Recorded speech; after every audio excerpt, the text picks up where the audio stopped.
Have you ever stood in the middle of Varrock Square, surrounded by the hustle of players, and just looked around the world map? You see the familiar, comforting shape of the free-to-play lands. Lumbridge, Draenor, Falador, it's home. But then your eyes drift west, to the sprawling green of the members' continent. You see names like Cafferby, Ardoon, or Ardone, places that feel like legends, whispered about by players in fancy gear. You might have heard people say things like, free-to-play money-making is pointless, or just buy a bond. And while it's true that the gold per hour in the free-to-play world is a fraction of what the members can achieve, that perspective misses the entire point. The free-to-play world isn't just a waiting room for membership, it's the training ground. It's where you forge the skills, the knowledge, and the starting capital that will allow you to explode into the members' world and never look back. And once you understand how to approach it as not a chore but a foundation, you'll see your bank value climb from thousands to hundreds of thousands to even millions. So you've just finished Tutorial Island, or maybe you're a returning player starting fresh. The impulse is to find the absolute best gold per hour method right away. But first, let's talk about the most crucial step, building momentum. Our first goal isn't millions, it's a humble but powerful 100,000 gold. This amount is your seed money. It's what allows you to start buying supplies in bulk. One of the first steps you can do in a free-to-play world is to complete the first 3 levels of the Stronghold of Security. This is located in Barbarian Village. It's a useful way to get a bit of startup capital without risking anything. You gotta get through all the floors, running past many high-level monsters, and answering some questionable security questions. After you reach the final floor, you get a nice stack of 10,000 GP. And a choice between the fancy boots and the fighting boots, depending on how you're feeling that day. This doesn't seem like a lot of money, especially to those who've played the game before and knows that 10k can't really get you far, but it's a start that will help you get early supplies. Have you ever wondered why the Lumbridge Cowfield is always so busy? It's not just for combat trading, it's one of the most iconic, nostalgic, reliable starting moneymakers in the game. Collecting cowhides. Now, you might have heard people dismiss this, cowhides, that's for level 3s. And they're not wrong, it's a starting method, but its beauty is in the simplicity and the 0 requirements. Any account can do this, right now. You kill the cows, you pick up the hides, and you can tan them for even more profit. A full inventory of 28 cowhides at current market price sells for a good chunk of gold. You can fill your inventory, run to the Lumbridge Castle Bank or the Alcarid Bank and repeat. It's not glamorous, but for your first hour or two, it's perfect. You're gaining some early combat experience, and more importantly, you're seeing your cash stack start to rise. This is a psychological win. It proves that you can generate your wealth from nothing. You can go to a busy world and after about a minute, they will start to appear on the floor. You can keep hopping worlds if there's not many people there, but this place is a hotspot. But we're not just here to collect the raw materials. We're here to be smart and efficient. And once you understand how to add value to an item, you've learned one of the most fundamental lessons in Old School's economy. Tanning cowhides into leather. Take a look at the GE. Look at the price of a cowhide. Now look at the price of leather. It's always going to be higher. Why? Because it's been processed, and that processing is something you can do yourself for profit. The tanner is in Alcarid, just east of Lumbridge. He charges 1 coin to tan a regular hide into soft leather. So the formula is simple. Doing this, you can comfortably make around 50 to 100k per hour, depending on the market price. It's a bit of a grind, but it teaches you about market margins, efficiency, and the value of processing items. Flipping feather packs is a classic shop running method where you buy feather packs from the shop, open them, and sell the individual feathers for profit on the Grand Exchange. You need a bit of starting cash, a few thousand GP is fine. You go to the shop in Port Sarim or the Fishing Guild shop in Lumbridge. Buy all 10 feather packs in stock, hop to a new world and repeat. Once your inventory is full, open all the packs, each pack gives you 100 feathers, bank them and head straight to the Grand Exchange to sell your stack of feathers. This is a reliable, low risk way to make your first bit of money in the game. Okay, cool, so now you've got a small cash stack. You've got some basic stats, you're starting to feel a bit established now. Now here in some people's eyes is where the real fun begins. What if you prefer the thrill of combat? What if slaying monsters is your true calling? Gielinor has some very generous creatures, even in the free-to-play lands. One of the absolute best and a true rite of passage for free-to-play players is killing Ogress Warriors. You'll find these in the Corsair Cove dungeon. You might have heard people talking about these for a good reason. They're relatively low level, but they have an incredible drop table for a free-to-play monster. They drop a variety of runes, nature runes, lore runes, cosmic runes, all of which sell for a good price. They also drop rune battle axes and rune full helms, which are a fantastic drop to see on the ground. The best part is they can easily be safe spotted with range or magic. This means you can kill them without taking any damage, saving what seems like a fortune on food. You'll want to have at least 40 range or magic to do this efficiently.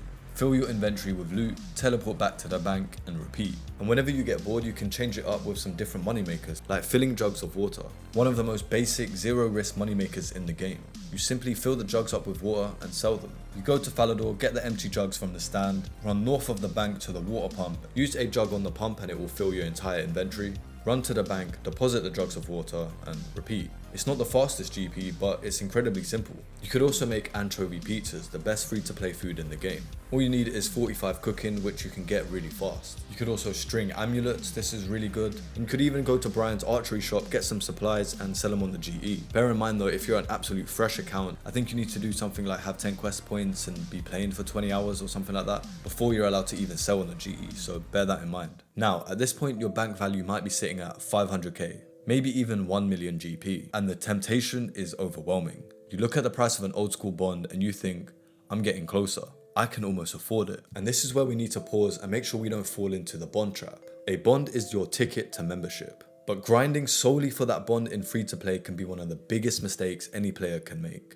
Think about it, let's say a bond cost 8 million gold. I know it's not 8, it's like 14 or something crazy like that, but for the sake of the maths that I have written down, let's just say 8. At a rate of like 200k, that's like 40-50 hours of grinding just to unlock 14 days of membership. What happens when you finally get it? You log into the members world and you have no cash left. You have low members skills. You end up spending the first week of your 14-day membership doing low-level members moneymakers just to try to earn enough for the next bond. You're trapped in a treadmill, perpetually grinding just to stay a member, with no time left to actually enjoy the content, to do the quests, or to train on the skills you wanted to. My advice would be don't fall into this trap. Instead of seeing free-to-play as a bond grinding simulator, see it as your bootcamp. Use this time to build a solid foundation. Get your combat stats up to like 60s or 70s, get your core free-to-play skills like smithing and crafting up, and most importantly, build a cash stack of several million GP before you even think about membership. That way, when you finally do become a permanent member, whether you buy it with money or bonds, you can hit the ground running.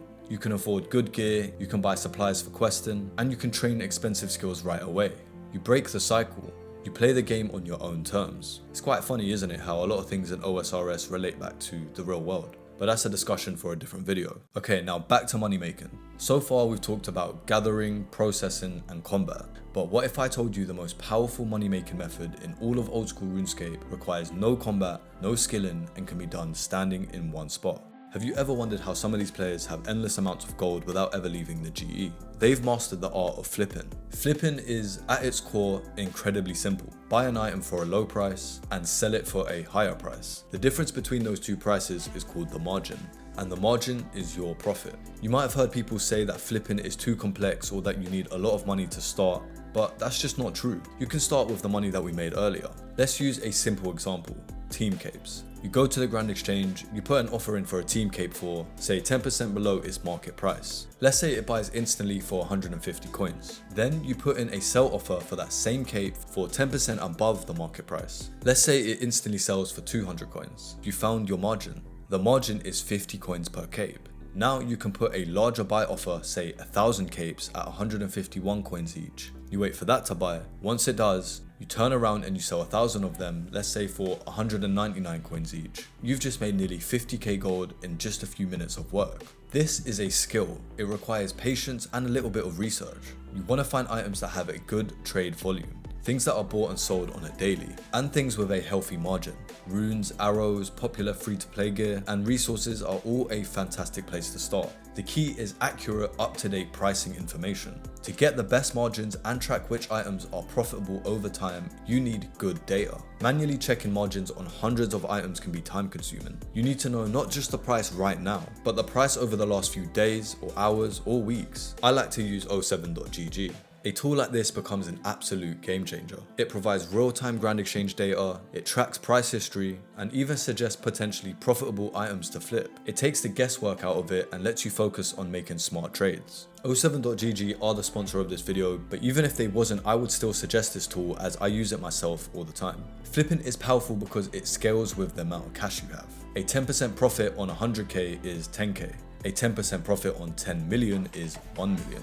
The principles are the same. Learning this skill in free-to-play will set you up for immense success if you ever move to the members world. And if you're at this point in your account, you'll actually be able to do a lot of the high-level methods you see on screen. Remember, the goal isn't just about the gold. It's about building a powerful, self-sufficient account. It's about learning the mechanics of the game, mastering its economy, and preparing yourself for any adventure you want to take on next. Don't let anyone tell you that your time in free-to-play is wasted. It's the bedrock of your entire old school RuneScape experience. The skills you learn here, the patience you develop, and the gold you earn without the launchpad that sends you soaring into the heart of the game. So get out there, start your journey, and build your own fortune. If you got this far into the video, then I really appreciate it. If you enjoyed it, leave a like and leave a comment if you have a method that a new player should hear. Tap the video on screen if you want to see how these quest items make you 10 times stronger in OSRS. Until the next one, peace.